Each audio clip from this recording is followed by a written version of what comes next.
సుప్రీంకోర్టుకు సర్కార్ question mark.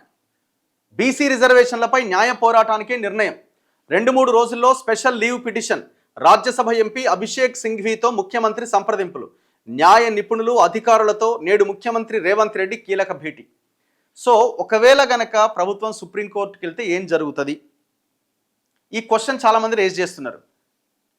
ఇప్పుడు మీరు చూడండి ఏం జరుగుతుంది, మళ్ళీ హైకోర్టు దగ్గరనే తేల్చుకోండి అని చెప్పే అవకాశాలు ఎక్కువగా ఉంటాయి. మనకి ఎగ్జాంపుల్ ఉంది కదా, గతంలో ఏం జరిగింది, ఎవరైతే రెడ్డి జాగృతి మాధవరెడ్డి హైకోర్టులో పిటిషన్ వేస్తే అక్టోబర్ 8వ తేదీకి మేము విచారణ వాయిదా వేస్తున్నామని వాయిదా వేసింది కదా, మొన్నటి రోజుకి విచారణ జరిగింది కదా. ఆ పిటిషన్ పెండింగ్లో ఉండగానే, అంటే ఆ విచారణ పెండింగ్లో ఉండగానే హైకోర్టులో గోపాల్ రెడ్డి అన్నట్టు ఆయన ఇదే స్పెషల్ లీవ్ పిటిషన్ని సుప్రీంకోర్టులో వేసిండు.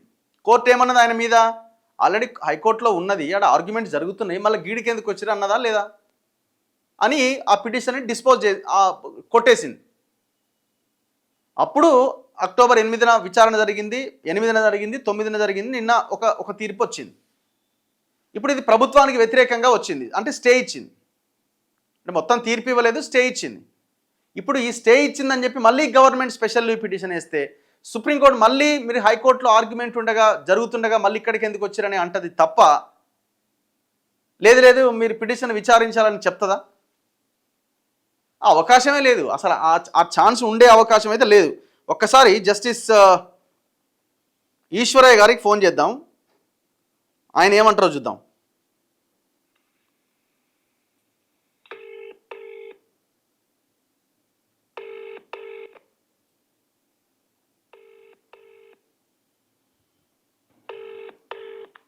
హలో సార్, నమస్తే సార్, మీరు లైవ్లో ఉన్నారు. ఒక చిన్న క్లారిటీ కోసం ఫోన్ చేసిన సార్. ఏం లేదు, ఇప్పుడు సుప్రీంకోర్టుకు పోయే అవకాశం ఉంది ప్రభుత్వం అంటున్నారు. సుప్రీంకోర్టుకు పోతే ఏమన్నా పరిస్థితిలో మార్పు ఏమన్నా వచ్చి అసలు పిటిషన్ విచారించే అవకాశం ఉంటుందా సార్? విచారణకి ఏ కేసు అయినా పోవచ్చు, సుప్రీంకోర్టుకు పోవచ్చు, వెళ్ళడానికి ఏ కేసు అయినా వెళ్ళొచ్చు. కానీ అక్కడ ఇప్పుడు ఉన్న న్యాయ సూత్రాల ధర్మ సూత్రాల ప్రకారం ఒకసారి హైకోర్టులో కేసు పెండింగ్ ఉండాక అందులో ఈ రీజన్స్ ఏదైతే రాస్తారో మండే వరకు మొత్తం రీజన్ ఆర్డర్ వస్తుంది.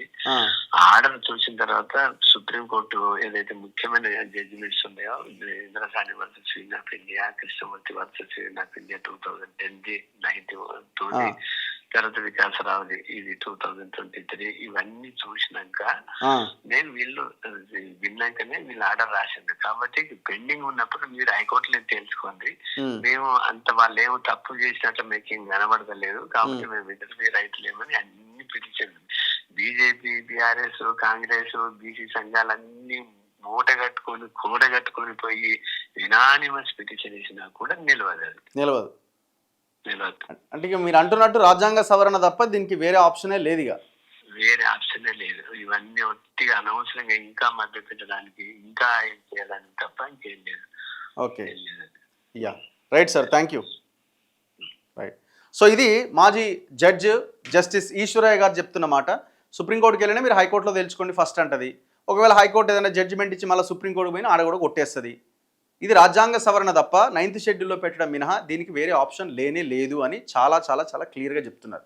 ఇప్పుడు ఒకవేళ సుప్రీంకోర్టుకి వెళ్ళినా కూడా కోర్టు ఆడ చూసుకో మళ్ళీ గిడికి ఎందుకు వచ్చినామని చెప్తుంది.